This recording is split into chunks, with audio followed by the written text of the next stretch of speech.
nimuhorane n'umukama. Inkuru nziza ya Yesu Kristo nk'uko twayandikiwe na Yohani Mweranda na Haswa Mukama. Yesu ngo abone Natanayeli aje amugana amubwira ati, nguyu umunyisirayeli kasisa azira ikinyoma. Natanayeli aramubwira ati, wamenyeye he?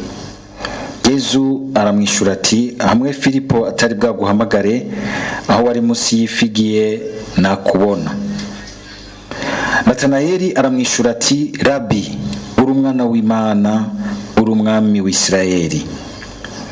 Yesu aramwishura ati, wemejwe nuko nkubwiye nti nakubonye munsi y'ifigiye, hinge uzobona ibiruta ivyo.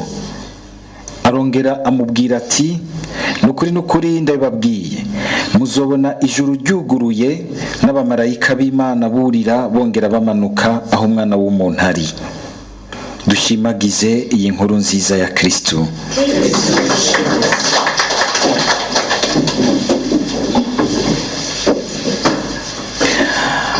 Tuzirikane aya majambo y'Imana tuyerekeza kuri uyu munsi mukuru twibuka abamarayika bakuru Mikayeli, Gabrieli na Rafaeli. Nkuko nababwiye mu ntango, ku itariki 2 z'ukwezi kw'icumi naho tuzokwibuka abo twita abamarayika barinzi.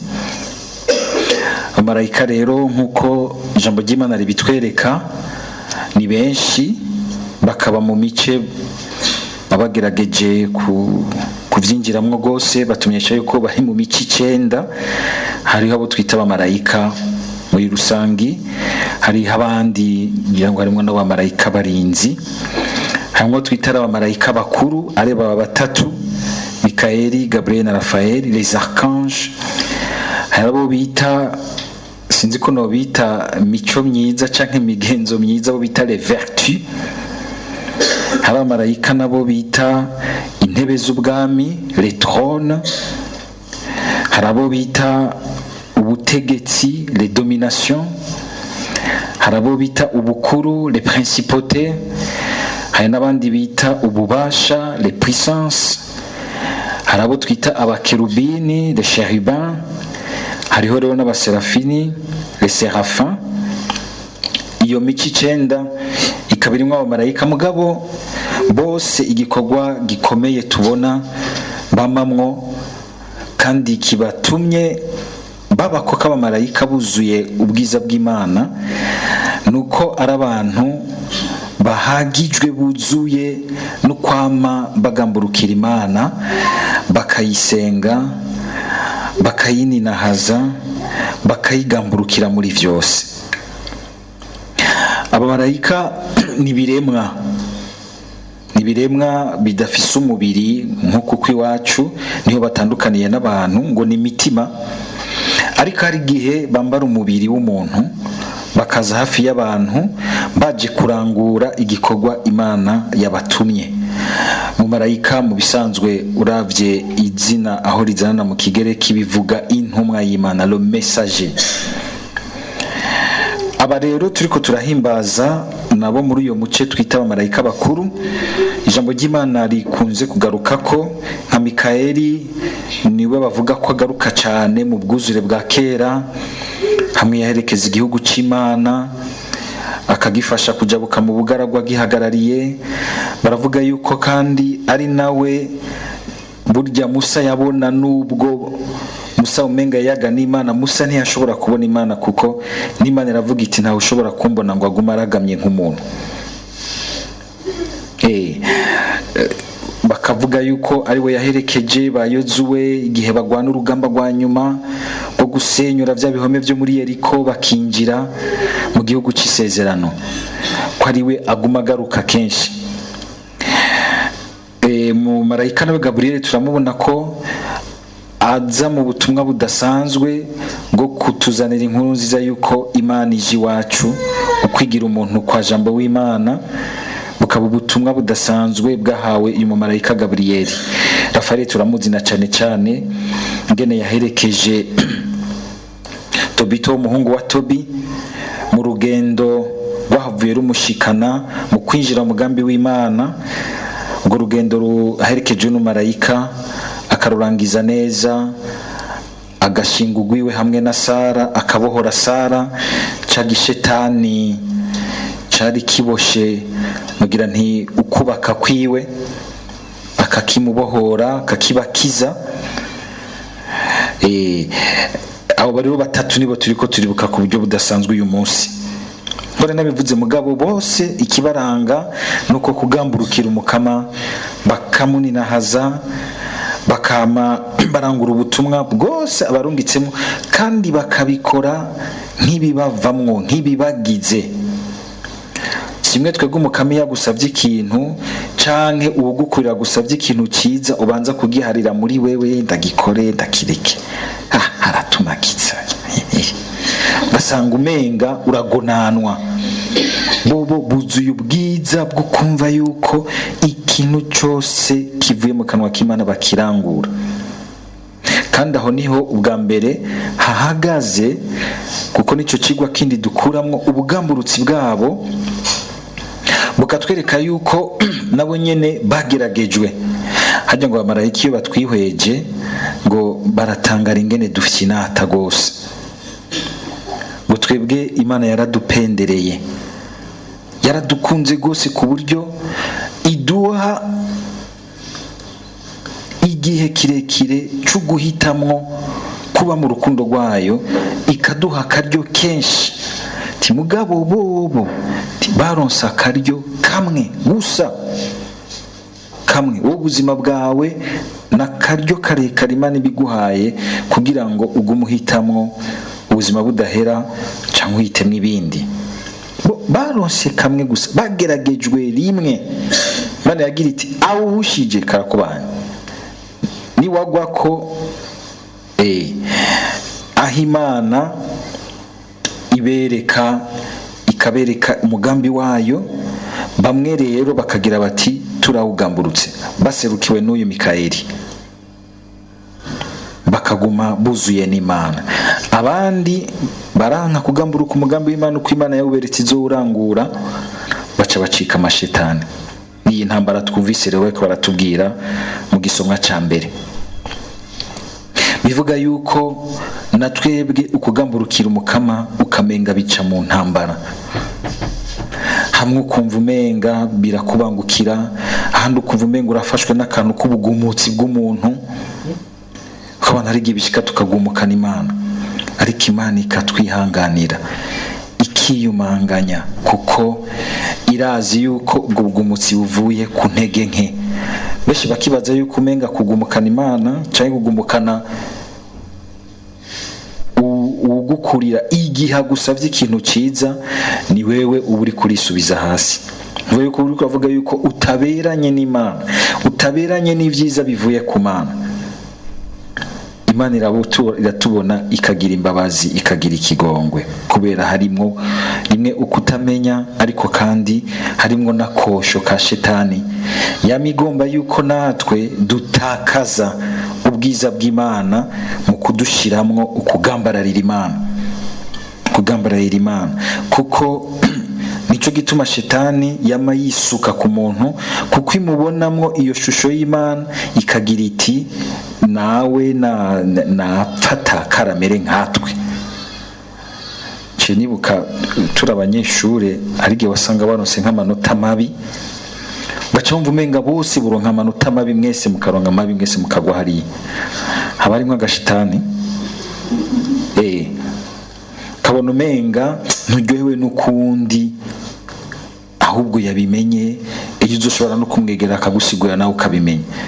Ka kantu k'agashari kose burya n'agashetani, ko kutaryoherwa nuko uwundi ateye agatambwe, uwundi avuzwe neza, uwundi agiriwe neza, uwundi ko hari icyiza gitashiwe. Abamarayika kandi tukabona yuko barangura ico gikorwa cyo kutugwanira, kuturinda nk'abantu, kugira ngo tugume mu muhora w'ubwo bwiza bw'Imana. Ubwa mbere tubwakire, ariko kandi tubugumye mu bugamburutsi.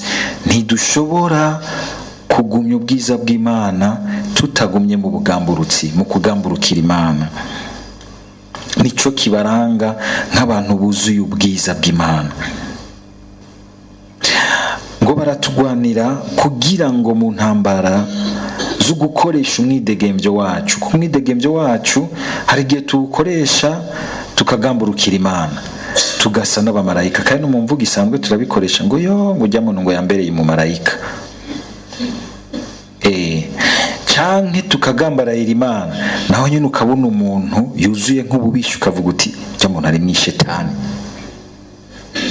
Kandi mwibaze yuko amashetani akomeye ararya kumbure tubona iyo Yezu Mukaristiya asokorotse aca yigitura hasi agakoma induru akagira iki. Hariho amashetani y'urwanko, y'umutima mubi uzigiye, ayo aragora gose, agashobora kwamaza mu misa tukigisha tukarondera kubomora ahantu yinyegeje akananirana, ashitse ngaho ugasanga asenze yo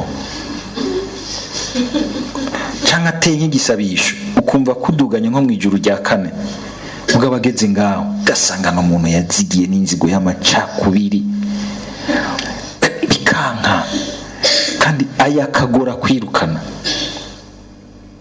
Naheza gusenga ngaha muriye ngaha ngo ndakubwire ngo bijya patiri bigisha ni politike yabo, mwebwe ni muti we uri kurasamana, nzi ko bari abantu batumaze abapatiri ntibaze barabahenda, n'abantu baza barabinjana ngaho mu mihana gutyo, bigaca mu bintu byinshi aho hose kugira ngo umuntu akubikemwo umutima mubi, agushiremo inzigo y'akazikira. Ni shetani biri kwirakwiba ubwiza bw'Imana, akakuboha, akakubuza kurengera, akakubuza kurekura, akakubuza kwegera imbere, akakugaranira mu bintu, akugarana umutima wawe n'ubwenge bwawe mu bintu bigarukira hamwe isi. Abareka baratugwanira kugira ngo tugume tuziganya ubwiza bw'Imana, tugume tubwinjiramwo, bakaduherekeza kuri izo tariki zo kwibuka abamarayika barinzi. Ingene umwe wese ngo afise umarayika murinzi wiwe, burya ngo n'ibihugu ngo biragira abamarayika barinzi, na Eklezia ikagira umarayika murinzi wayo ni Mikayeli. Baraduherekeza, ariko burya ngo bakabangukirwa igihe natwe tugamburukiye Umukama, bikaborohereza igikorwa cyabo hafi yacu, kandi bakaduherekeza gushika no kuri wa mwanya wacu wa nyuma, aho dutegerezwa guhitamwo Imana ubwa nyuma,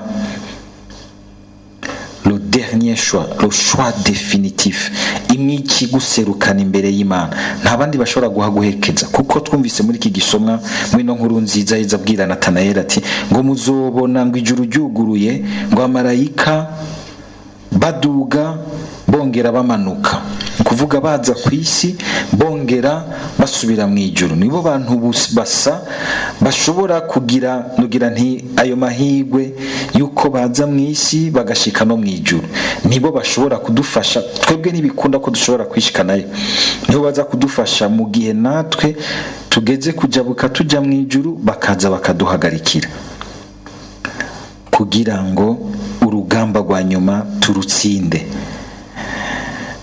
Ni byiza rero yuko igihe turiko turabibuka si kugira ngo tugarukire kuri bo, oya, muri bo turumva ingene Imana idukunda, igashima ko muri ubu buzima tutoba nk'inyakamwe, tugire Kristo.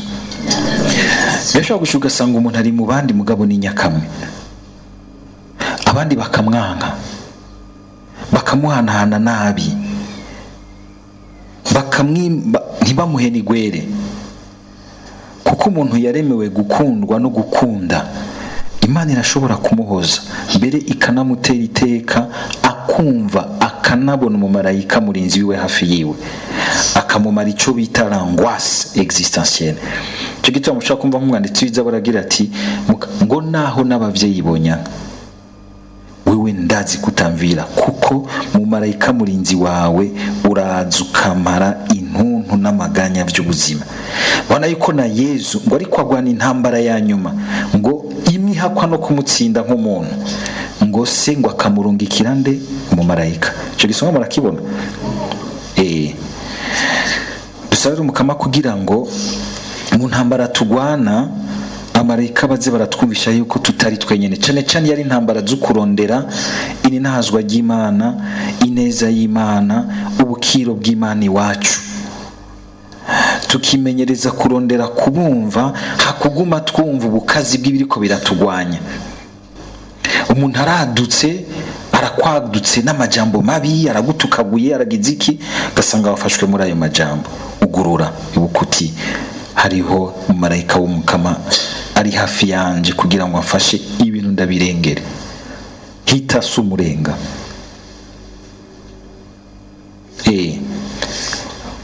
Abantu bakaguhagurukira ariko kumva uti ndazi ko Imana nayo iraho. Kubaho twimenyereza kumva ingene Imana igendana natwe, kutaguma twumviriza ibyo bintu biducunyacunya, biducubacuba, ugasanga uri kuba muri ino si nk'ikihebe, nk'umuntu agira ati nugupfa kubaho vaike vaye, nugupfa jewe ntacunga ikera. Maze kumva umuntu abayeho gutyo birababaza cyane, umenga nacumva yuko Imana imuhagarikiye. No kuba ariko aravuga ngo mafu, izo nguvu zo kuvuga mafu ni Imana iziguhaye, kuko igikuye kwiminwe byose byoca biyoka. Dusaba Mukama gusa natwe ngo dushoboze kumugamburukira kugira ngo muri izo ntambara z'ubuzima bwa misi yose tugume dukurikira ikimuninahaza mu kumugamburukira, ngo na wa munsi wo kujabuka wa nyuma abamarayika bazi babangukirwe no kugira bati wowe turamenyeranye, ingo tujane. Amen.